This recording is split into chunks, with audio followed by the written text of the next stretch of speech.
Hey everybody, it's another episode of Minor League News and Brews. You guys have been liking these, been having some good guests on, and today from The Athletic, we have Zach Buchanan at ZH Buchanan, former beat reporter for The Athletic, covering the Arizona Diamondbacks. Now, I believe your thing says you're covering prospects and baseball. So everything baseball in general, all the prospects have been putting out some great articles recently. Zach, how you doing today, brother?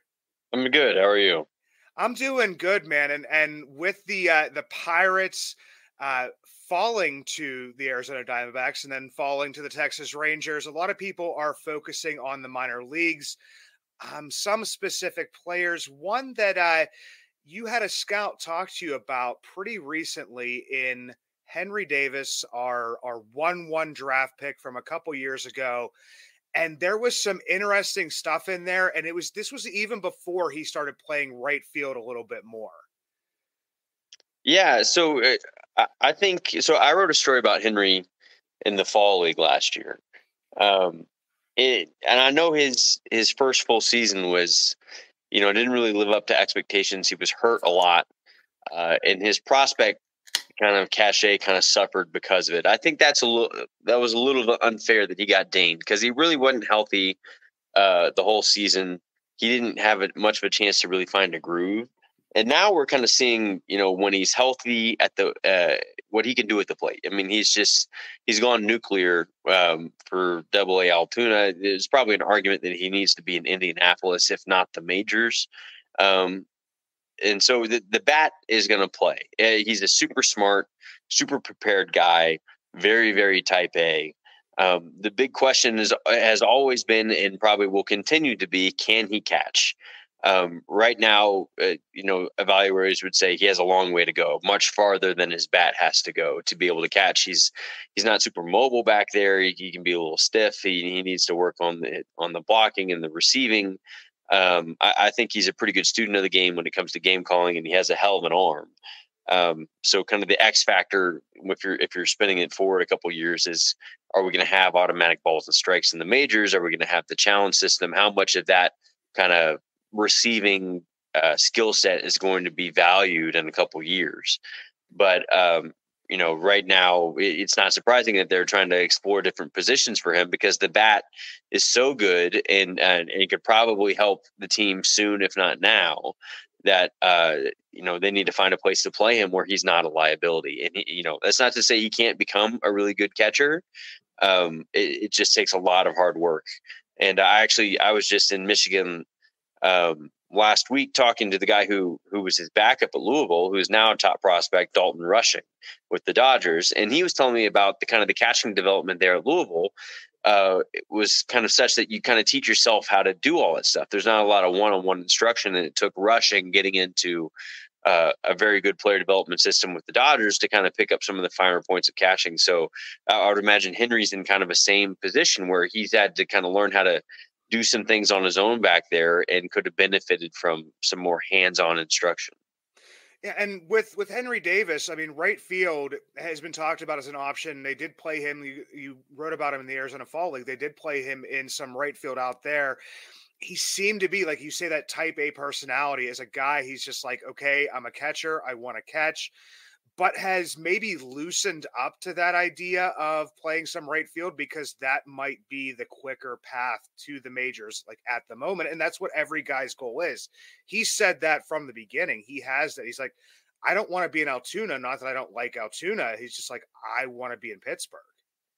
Yeah, and I think that's something you see a lot of young players go through is kind of, the tug of war between the position I've always played versus being a major leaguer. We hear about it a lot with young starting pitchers. Like, well, if you switch to relief, maybe you get to the majors quicker. And they have to kind of swallow their pride and give up the idea that they are a starting pitcher. And I saw this more directly with a guy in a similar situation, Dalton Varsho, who was with the Diamondbacks at the time. He came up as a catcher. He had always been a catcher, but he had some limitations. He's more athletic than Henry Davis is, but he didn't have the arm strength. And he had for him at the time, he's viewed it as the most fortune of being really good in the outfield, like a really, really good outfielder because he was so fast. And eventually, over the course of last season, he started getting more and more time in the outfield, less time at the plate. And I think it bugged him initially. And then he realized, well, this is my path to playing time. This is my path to at bats. And he also happened to be really good at it. But he had to kind of give up on the idea that he was a catcher. He's an outfielder now. And I don't know if Henry's to that point. I think it's probably too early to switch him off that position entirely. But, if you're finding other avenues to get him playing time, I mean, when you have two guys like Indy Rodriguez and Henry, you're going to want to find ways to keep them on the field together when they're both really interesting offensive players. Yeah, especially, I mean, with the Pirates, like lost their offense and power at this point in time. I mean, that's why everybody wants them up here, and I want them up here as well. You don't want to get stuck on, like you said, with a Dalton Varsho, like him not giving up on being a catcher, but realizing that, the path to the majors and the way to, I guess, like achieve your dream. But I bet you money, as he's catching at Louisville, Henry's probably thinking, whenever I'm in a major league stadium, I'm going to have my catching gear on and I'm going to be back there and I'm going to be calling the game. And that's something that's very hard to give up on. I think it is. Yeah. And I don't think he has to give up on it right now. There's something to be said for just adding some positional flexibility that gives yourself the ability to play a different spot. And so I think if he's playing right field right now, it's not because he is a right fielder. It's opening up that option for the Pirates. If they want to get his bat up there, okay, we feel comfortable putting him in right field. I would be very surprised if they are giving up on him being a catcher at this point. I mean, he's too valuable a prospect to kind of take away that part of his value so quickly. Because he really hasn't had the benefit of the reps yet. That was the big thing last year. He had the wrist injury. It was on his glove hand. And he really couldn't drill a lot of the things that you need to do as a catcher to get better, to get kind of quieter in your receiving and more technically sound. And so I'd be interested to see kind of the progress he makes this year. If he had a 750 OPS or even an 800 OPS right now, we wouldn't be having this conversation. It should be like an encouraging developmental year for him. His first legit full season where he's playing every day. But it's because he's hitting so well that you kind of, if you're the Pirates, you get that temptation to, let's put that bat in our lineup, especially with how well things are going. The flip side of it is if the Pirates didn't start off as hot as they were, and if they were sitting 10 games under 500 right now, we wouldn't be having this conversation of do we need to rush Henry Davis up to the big leagues? A lot of it is just kind of the circumstances they find themselves in. Yeah, it's like the perfect storm on Pirates Twitter and social media is kind of what it's become. An article that I read of yours that you wrote pretty recently is about a prospect that is new to the Pirate system in a Termarr Johnson. Termarr Johnson, a very young guy, very talking about like having like these guys with like these electric personalities or very strong personalities. Termarr is one of those. Everybody remembers his interview after he was drafted, and he was just like, I can't wait till, I can help the Pirates win a World Series. Like that's just like what his mindset is. And he's a high school player, came out, was injured at the beginning of this year, but is he a guy that you could see, maybe moving through the system quicker than a prototypical like high school bat? I think so in general. And I know he's been hitting better more recently. I was in Bradenton back in April, and unfortunately only got to see him play one game. He didn't play the field because he had just come back from injury. He had 3 really impressive at-bats that game, and I left like really impressed with him. And then right after I left, he went in the tank for a while, which is to be expected. I mean, he's 18 years old. But the talk about him as an amateur was very much about how advanced a bat he was, that he had a tremendously well-oiled swing, super bat speed, great contact ability to get to anything in the zone, but also like a good sense of how to conduct his at-bats, more than the average high schooler would. I think that's the quality that would allow him to move a little more quickly. Corbin Carroll is like the platonic ideal of that. Like he zoomed to the big leagues basically in his first full season after dealing with a major injury the year before. I don't think we should be measuring everybody by that. But Termarr, I think, has the capability to move pretty quickly. Like, I wouldn't be surprised if we're looking up at next year and he's starting in Double-A or something like that. He seems like the guy that if he gets on a roll at Bradenton, starts hitting really well, they're going to want to bump him up to Greensboro to make sure that he is challenged, because he has the type of talent that can kind of rise to the occasion. So I do think he's a guy that can move quickly, because that was the kind of the talk about his skill set at the time. He wasn't as raw as maybe an Elijah Green was, who might have better physical tools overall, but might need more time to put it together. He was pretty polished, especially at the plate. Yeah, and another guy who is a teammate of his right now is somebody that's been kind of a little bit of a surprise to Pirates fans and even Pirates prospects fans, that a scout came to you and Enmanuel Terrero, a name that he actually got a fairly large bonus, was a pretty big international signing for the Pirates. But when you have like a Yordany De Los Santos, you have a Shaylin Polanco, you have some of these other players, Tony Blanco Jr., that he's like one of these guys that gets maybe lost in the shuffle a little bit, but is kind of growing into his own at a very young age. Yeah, so I watched a lot of him when I was down there, and I have to admit, like, he wasn't a guy I was like really keying on. But he certainly didn't stand out in a bad way. But that's the tough thing about going to like the Florida State League in April, is you're getting a lot of these draftees right as they're starting their career, and you get a lot of these Latin guys basically in their first season of full season ball, like in the first couple of weeks of it. And it's hard to really know, okay, who that I'm seeing is legit, and who am I going to look up in 3 months and this guy didn't turn out to be anything. But it's funny, those guys, like $600,000 is a sizable bonus, but certainly he's not a guy that's pulling down like 1.5 million or something. But so many of these guys are essentially lottery tickets. Like, you look at Elly De La Cruz with the Reds, who signed for I think $60,000 out of the DR, and then sprouted because he went from 16 to being 19, and he grew like 5 inches and got super strong. And so you just never know. It takes a couple of years for these guys to show up. And it looks like Terrero might be like a legit center fielder. And, it doesn't sound like he's going to maybe have much power. He can maybe still grow into some power, but he's working really good on base right now. He makes good swing decisions. I don't think anybody's kind of projecting him to be a star. But if you're getting like a useful major league player out of him, and you can kind of see that at this point when he's so young, I think that's a win.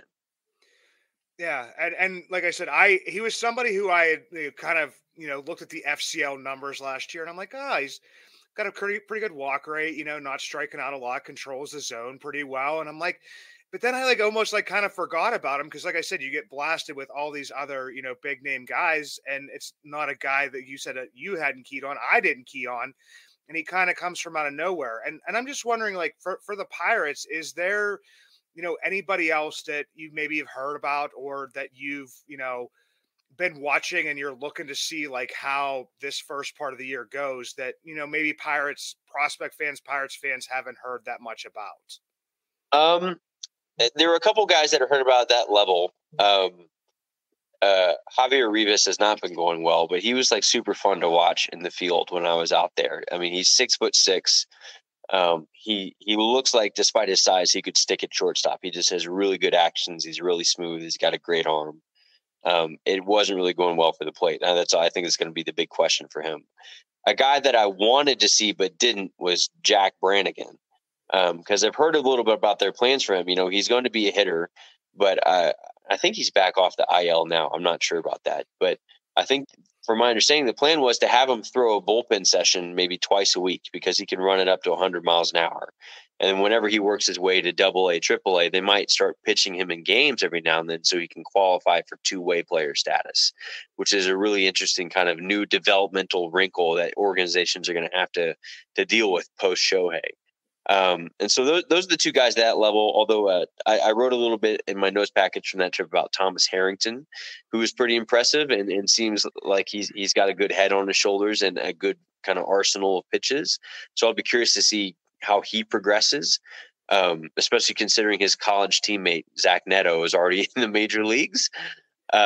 And then a guy from last year that I saw that I've been kind of always checking to see how he's doing, and he's doing better now. He's not at Bradenton, but is Quinn Priester, who I got to know a little bit last year when he was in Altoona, and I'm just fascinated by the way he thinks. He's got such, what they would call a growth mindset. He's so curious about things that have to do with pitching and things that have nothing to do with pitching. And I think it's that brain that he's got in his head that's going to allow him to kind of transcend his already considerable talent and be a really good player. And so it's nice to see that he's been pitching well after kind of a rough start to the year. Yeah, and Quinn Priester, I mean, he's a dude. That's what I just basically say. That man is a dude. When I was down there for spring training, they gave him that Sunday off because it was like the daylight saving time or something. And there was one man out there working, and that was Quinn Priester. Like, he was just, doing like the plyo balls. He was running, he was doing whatever, but then he was also the guy that saw that we were standing over there, just like three guys just kind of trying to figure out exactly who it was. But then as soon as he stood up, it's like, oh geez, that's Quinn, and he's a lot bigger than I thought he was. That just came over and just talked to us about baseball for like 20 minutes. And he's like, all right, I'm gonna go work out again, but if you guys are still here, I'll come back and talk again. But people forget that he's a kid that basically taught himself how to pitch like off of YouTube. Like, he's a legit like student of the game. And if a pitch isn't working, he's also not going to be the type of person that's like, okay, I'm going to force this pitch. He'll pull something up and say, you know what? I seen this working for another guy. Let's see if I can throw that. He's a guy that I think when I was talking last time and I talked about him, compared him kind of in a way to a Mitch Keller, that he could expand his arsenal if he wanted to probably 6 or 7 pitches. I don't know if he would be able to throw them all. He's young and he could still develop that, but he's a kid that he just is fascinated by how the ball spins, different types of stuff. And he could just like learn a pitch like on the fly. Yes. Yeah. And I think that it's super important in today's game to not be set in your ways in anything, because the game changes so fast, and players adjust, hitters will adjust to pitchers so quickly. We saw that, once we got the uppercut swings, everybody's going top of the zone, and now hitters are adapting to the top of the zone. So you're seeing sweepers and kind of side to side movement come back. And that's all just in like the last 3 or 4 years that's all happened. And so I think that sets Quinn up really well that he's always curious. He will always be looking for the next way to get better, a way to improve this pitch or that pitch. And so I'm excited for whenever he debuts in the major leagues. I'll be interested to see how it goes. Yeah, you and me both. And we could move to a little bit of major league talk here because, as I said at the beginning, and as I read about, you were, the beat writer for the Arizona Diamondbacks, a team that I believe started their rebuild right when you kind of started writing there, because that would have been right around like 2018, correct? Yeah. So 2018, they were actually in first place until the first day of September, and then just absolutely cratered and fell out of the playoff race. And then they traded Paul Goldschmidt. That was kind of their only big kind of rebuild move after that season. It had a surprisingly competitive 2019, 85 wins. And so it's funny. I'd actually, if you're going to ask like the difference between how theirs went and the Pirates went, I would actually argue that the Diamondbacks didn't rebuild. Retool, maybe. They didn't even do that really. They kind of sucked really bad by accident and had to deal with the reality of it. But I think the reason they're good today is because they did a good job of doing that concurrently while drafting really, really well. Corbin Carroll was the 16th overall pick in the draft. It's not like he was the number 1 pick and they just had a abhorrent record. He was the pick they got after the 2018 season. He was in the 2019 draft. And so I think that, if you look after 2019 when they won 85 games, that's when they went out and they traded for Starling Marte. They signed Madison Bumgarner. They made a whole bunch of win now moves that didn't work out at all. And you're seeing them be good now because they were able to kind of do both things at once. They were able to bolster their farm system, but once those prospects were ready, they still had these pieces on the roster that they had previously that kind of helped them become, keep their head above water and be ready to win now. So Christian Walker was already here. Josh Rojas was part of the Greinke trade in 2019. They got Zach Gallen back in 2019 as well. So many of these kind of complementary pieces around these young players were here, kind of setting them up to win once Corbin Carroll was ready, once Gabriel Moreno was ready, and they can make all these moves. The difference I see with the Pirates is the Pirates were trying to lose for a while, right? They were hard to watch for a while. They just wasn't any really notable major league talent on the roster. They would pretty much sit out the winter every year, right? And this was the first winter where they went out and actually spent a little money. They went and signed some players, and some players who, it's not just, we're signing this guy because he's a good veteran influence. It's, okay, we want to kind of take a step forward here. And, so you've seen that happen. It's helped propel them, but it's having to come together all at once. The prospects are having to figure it out in the majors all at once. O'Neill is hurt. Some of these other guys aren't ready to make the jump yet. And so maybe we're thinking like next year is the year that the Pirates really make a move. They've shown encouraging signs this year. But I think we're always asking ourselves, can they keep this up? Probably not. But maybe when Priester's there, when Henry Davis is there, when Indy Rodriguez is there, some of these other guys they have at the upper levels of their system, and you add it to some of the veteran pieces on the roster that they've added in over the last season, then maybe you're seeing something close to what the Diamondbacks are doing right now. And the Diamondbacks, they took some, moves that would probably drive Pirates fans nuts. Like a man that you mentioned, a Dalton Varsho, had been developing throughout their system, has his kind of like breakout year, and then they trade him in the offseason. If the Pirates traded a 4+ WAR player that they had developed, I'm pretty sure that the fans' heads would explode. But they also used it to fill positions of need within the team. Yeah, so that was like left-handed hitting outfielders were their greatest area of depth.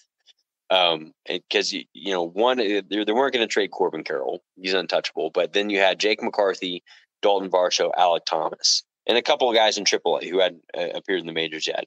And they kind of reasoned that, look, we're going to get the most bang for our buck trading Dalton. He's coming off the best season. He was maybe a candidate for regression a little bit. Alec Thomas had more prospect shine when he was a prospect, but he's really struggled. Jake McCarthy might be a really good player, but he didn't quite have the prospect notoriety that Dalton had. And so they said, look, we can get more trading Dalton while still being relatively deep at that position and address a couple other weaknesses we have. And they got Lourdes Gurriel Jr., a right-handed hitting outfielder they really need, and look how good he's been.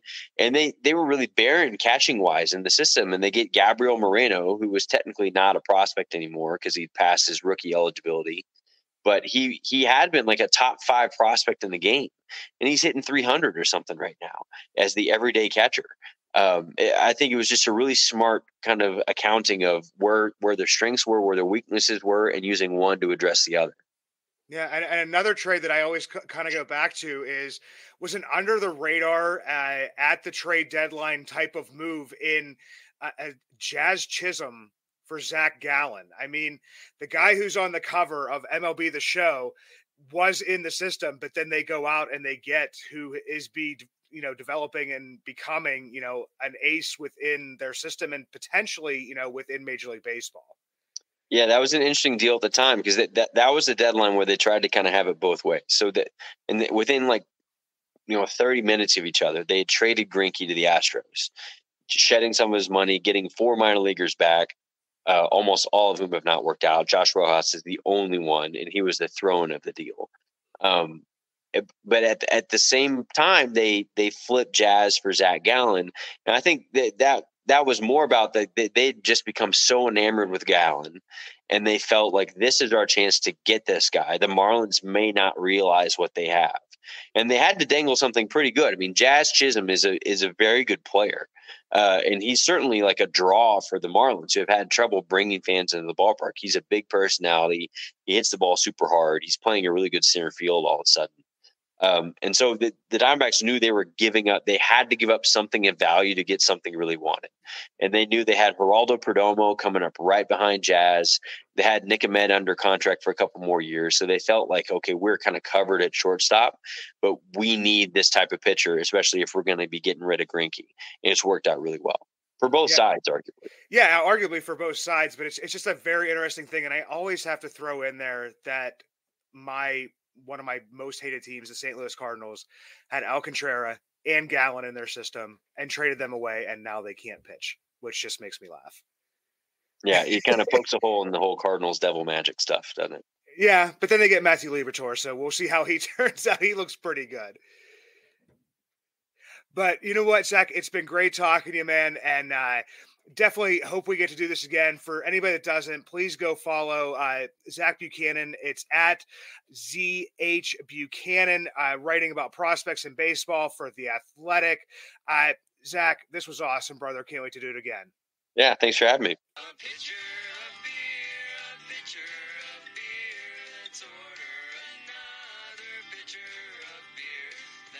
It is beer review time, everybody, and we are